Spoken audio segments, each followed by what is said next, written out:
Ya, ada seorang guru kami mengajar anak-anak kami, ada 10 orang.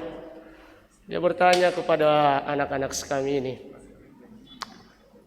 anak-anak siapa yang suka masuk surga? 9 orang mengangkat tangan, semua suka masuk surga. Kemudian satu orang di pojok sana tidak angkat tangan. Gurunya heran dan menghampiri anak itu dan bertanya, anak, kenapa kamu tidak suka masuk surga? Apakah kamu suka masuk neraka? Anak itu bilang, tidak ibu guru, saya takut mati. Kenapa? Karena mau masuk surga harus mati dulu. Betul juga jawaban anak ini ya. Kalau umat sekalian yang mau masuk surga harus mati dulu. Cuma Nabi Elia yang diangkat ke surga dengan kereta berapi.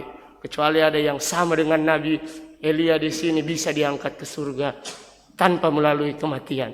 Yesus pun melalui kematian kemudian terangkat ke surga. Dia bukan diangkat tapi terangkat. Ada beda ya. Kalau diangkat berarti ada bantuan.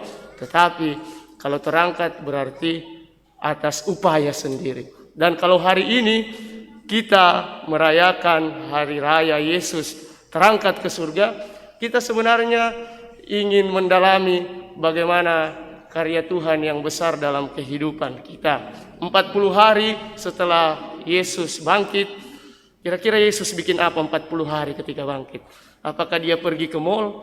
Ataukah dia pergi ke pasar? Tidak. Dia menghampiri murid-muridnya, menampakkan diri kepada para muridnya.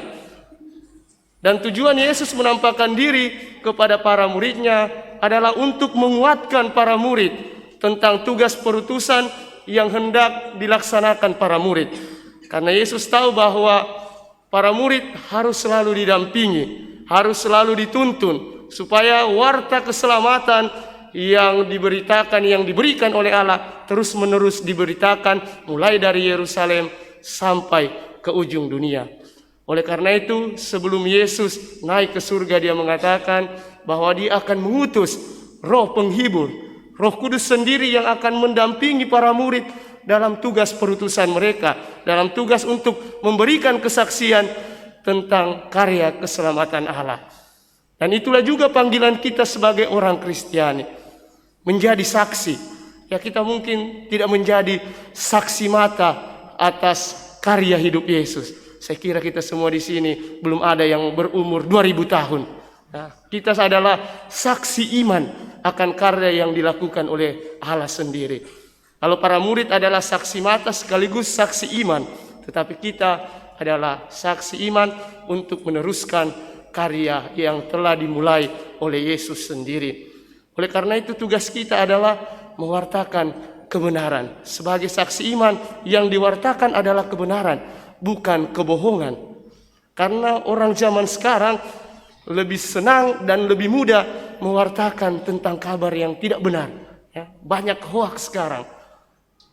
Saya harap tidak ada yang jadi sumber hoaks, apalagi gosip menggosip. Karena itu bukan karya Roh Kudus. Itu karya setan itu. Jadi kalau ada yang suka gosip menggosip, menggosipkan orang lain, membuat cerita yang tidak benar, maka itu bukan murid Tuhan Yesus. Tetapi menjadi murid Tuhan Yesus berarti mewartakan kebenaran. Dan seringkali kebenaran itu mahal harganya. Seringkali kita dibenci hanya karena untuk menyatakan kebenaran. Seringkali kita tidak disukai oleh orang terdekat kita hanya untuk mewartakan kebenaran. Dan ingat, kalau Anda dibenci, Yesus lebih dulu dibenci. Yesus telah dulu mati hanya untuk mewartakan kebenaran.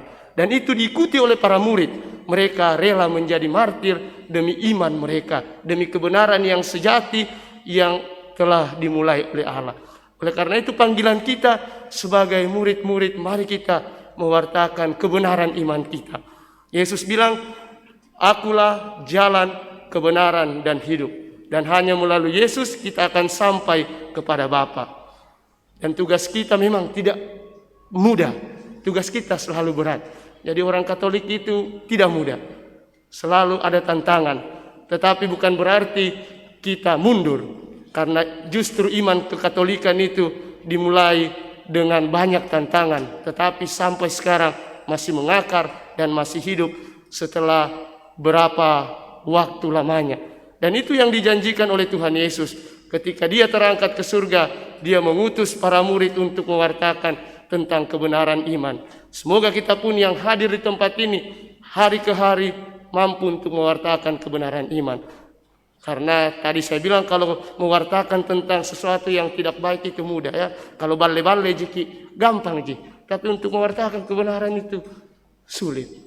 Tetapi mari kita mohon Roh Kudus, Roh dari Tuhan Yesus sendiri yang akan memampukan kita semua dalam perjalanan kehidupan kita sebagai umat yang percaya kepada Tuhan.